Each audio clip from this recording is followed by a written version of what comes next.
Good afternoon, ladies and gentlemen. Big Mike with you here once again.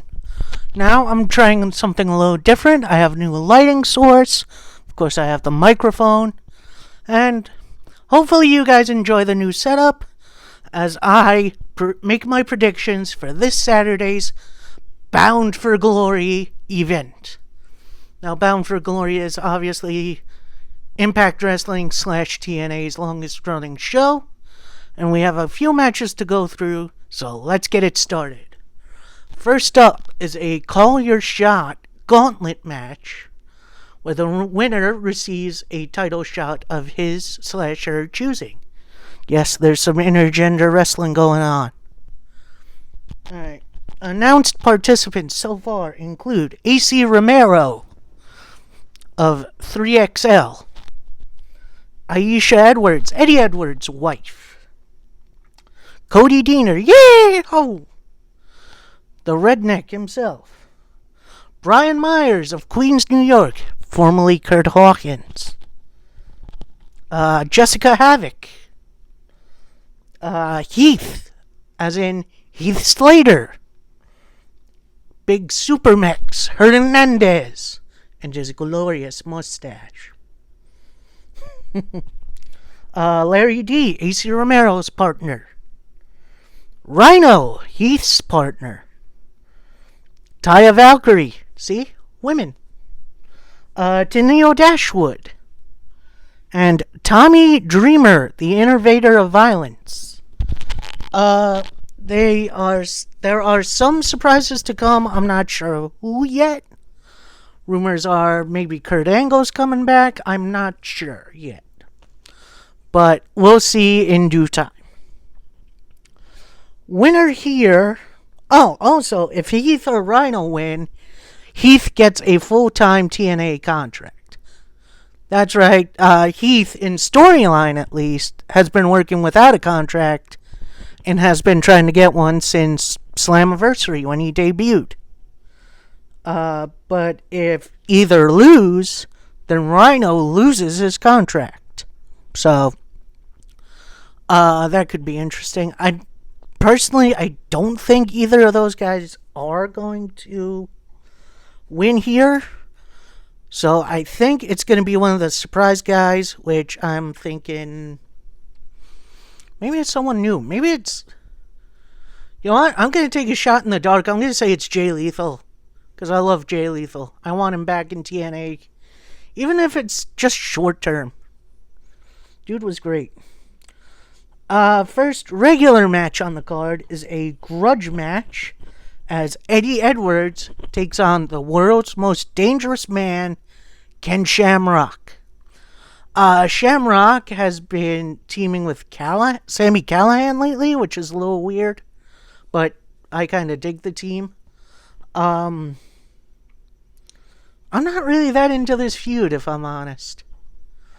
Like, I don't know. There's something about it.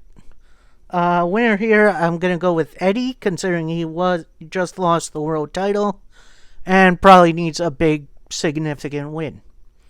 Even though it's the induction of Ken Shamrock in the Impact Hall of Fame. So, we'll see. Next up, another grudge match, another singles match. We have EC3 versus Moose.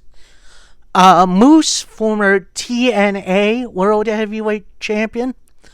That was back when Tessa Blanchard no-showed a few shows, and Moose basically said, alright, let me dig this up. Boom, unofficial champion. He has been defending it really well, which I am, I've always liked Moose. He's fantastic. EC3 then stole the title and threw it in a river, just like The Rock did to the Smoking Skull belt back in the day. This is EC3's first match back in TNA. He has also been doing stuff for ROH, and I wouldn't be surprised to see him in AEW sooner than later. So I think I'm going to go EC3 here. I'm not sure what they're going to do long term yet, so maybe we'll see something fun from EC3. Next up, our first cluster you-know-what match, as it's a six-way intergender scramble match for the X Division Championship. If you don't know the X Division title, it's kind of a hybrid between the Cruiserweight title and the Intercontinental / US title. Current champion Rohit Raju, who has kind of been a nice surprise as a superstar. I really liking his character, and he will be taking on Chris Bay, former champion, and his former ally, I guess. Jordynne Grace, Big Mama Pump, the intergender version of this match. TJ Perkins, former Cruiserweight champion. Trey Miguel, who has been on another level lately. And Willie Mack, another former X Division champion. And I believe he won the tag team champions for a little bit with Rich Swann. I'm not sure. I don't think that's right. Winner here, I believe. I think they're going to put the title on Trey Miguel. I think it's time to put a belt on him. He's been fantastic lately, and he deserves a little something. Next match, a fatal 4-way tag team match for the Impact Tag Team Championships. Defending champions, Chris Sabin and Alex Shelley, the Motor City Machine Guns, one of my favorite old school tag teams from TNA. The Good Brothers, Doc Gallows and Carl Anderson. Too sweet me, bro. The North, Ethan Page and Josh Alexander, the former tag team champions. I think they had it for a really long time, at least a couple of years. And the sort of franking team of Ace Austin and Madman Fulton. As much as I would like to see the Guns retain, or at least Ace Austin and Fulton to get the win here, I think this match goes to Gallows and Anderson. Now, as much as I would like to see Gallows and Anderson get a square one-on-one, tag team win over the Guns, I feel like this is their time, and I'm here for it. Next up, we have for the Knockouts title, the women's title. It is a one-on-one match between Deonna Purrazzo, the champion, and Kylie Rae. Now, up until at least this week, Purrazzo was working without a full-time contract to TNA. I believe she just had a handshake deal. So I was going for Kylie Rae, but she has since signed. So I'm not sure.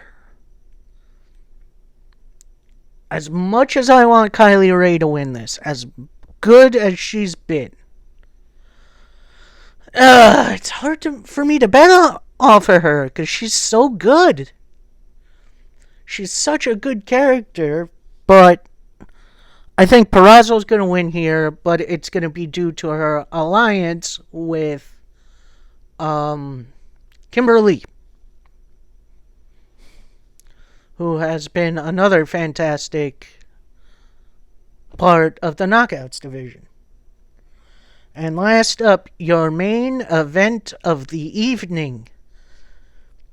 The world-class psychopath and the World Heavyweight Champion, Eric Young, takes on challenger Rich Swann.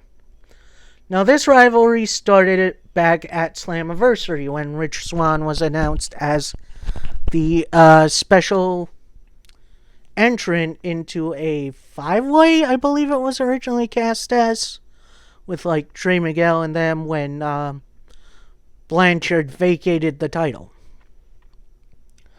In that match, Eric Young returned, inserted himself into the match, and really re-injured Rich Swann's leg, in which he was out for quite a while. So it's good to see him back and in such a prominent position. However, I do not believe it's Rich Swann's time yet. Like, I love Rich Swann. He's a heck of a superstar, and maybe he'll get another shot down the line, but I do not believe it is his time yet. So the win goes to Showtime, Eric Young. All right, that's it for me, folks. I hope, like I said, I hope you enjoy the new setup as much as I did making it. Let me know who you think is going to win at Bound for Glory this Saturday. I will be sure to watch and then give my reactions to it. And then, week after that is Full Gear. So we got some catching up to do, folks. So I'll see you on the next one, and hope you guys have a great day. Peace.